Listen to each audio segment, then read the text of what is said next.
So for 12 years, I barely said a word.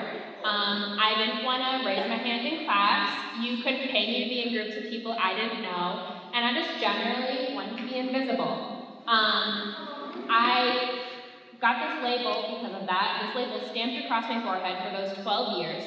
And that label was quiet. And it didn't matter who I was talking to. It could be my friends or people I didn't know very well, or even my teachers. It was always, Emily is quiet. At parent-teacher conferences, they would say, your daughter, she's really hardworking, and she's super motivated, but she's really quiet, and she can change that.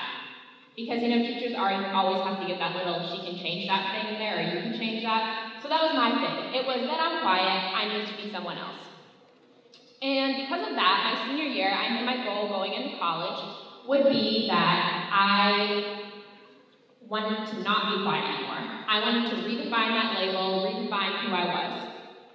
And I'm a transfer student. I originally attended a private university in New England, and I met a group of girls there.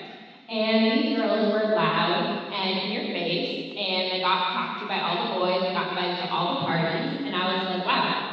They're not quiet, that's who I want to be. But soon I realized that instead of being quiet, I got this new label, and it was a mean girl. And I realized that I was literally the catty parent of my own mean girls group. I would let them dress me up for parties and stuff, and you know what, I'm a pretty good dresser. I can dress myself. So I realized I'm not happy there. I'm not really happy with them or the school. And before finals were even over, I was all set to transfer to Bridgewater for spring semester. And this was, kind of an all-in, didn't tour it, had no clue what Bridgewater was, other than the fact that I was also going to be a commuter. And as a commuter, I had no idea what I was doing, ever. I would just go back from class to home, back and forth, and instead of deciding to redefine myself, keep figuring out who I was, who I wanted to be, I picked up a passion for Netflix and living through my other friends' lives on social media. And it was really pathetic. It was just as pathetic as it sounds, so you can laugh, it doesn't matter. I was. And finally, a year later, I got this email. And it was to join the newest sorority on campus, Alpha Sigma Tau. And at first I looked at it, and I kind of thought it was a joke, so I believed it. But that same day, I saw these girls, women, sitting at a table in the RCC, and they were talking about Alpha Sigma Tau and everything it can do for you and what it is. But it wasn't really that I was drawn to the sorority, it was that I was drawn to the fact that these women were so friendly and approachable without being in your face and loud. They were kind of quiet, but they had this way about them that didn't seem quiet. And I knew I had to be in that sorority because that's something I wanted to be. And finally, a couple days later, I got a fit. And I joined this group of 70 women who automatically began showing me that it's okay who I am. I can be quiet.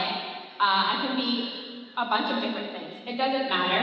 And they began pushing me and motivating me so much that I became the president of this organization, the first president. And this is the first time I ever talked in front of a crowd of people in my entire life. And without getting involved, I would still be sitting in my bed thinking, all I could be was that little girl that didn't say a word to anyone. So I realized, what, maybe I am kind of a big deal. Maybe who I am and what I like about myself is okay.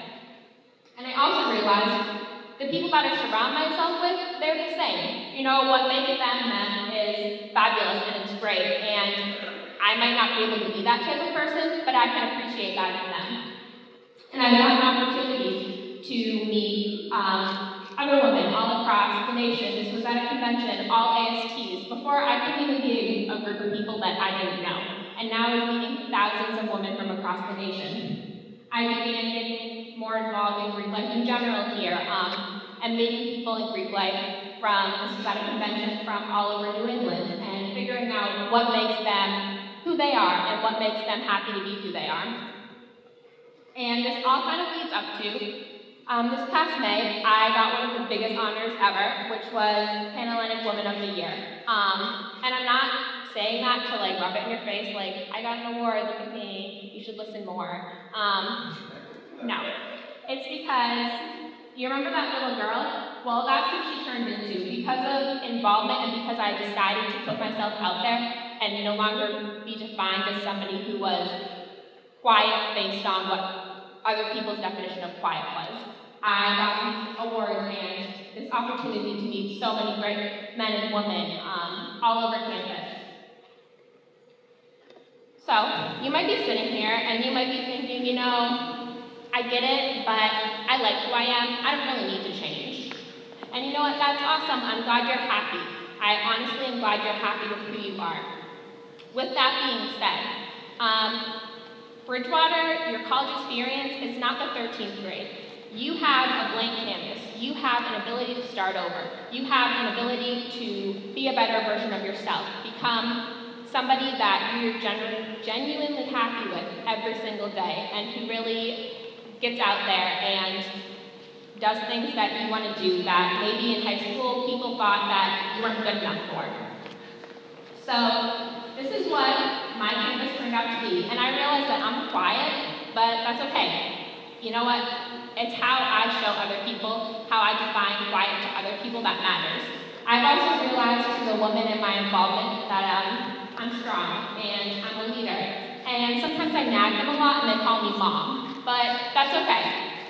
That's okay with me. I love that about myself. I can say in 4 years, I'll be happy, this is my last year, and I'm happy with who I am, and I'll stay happy.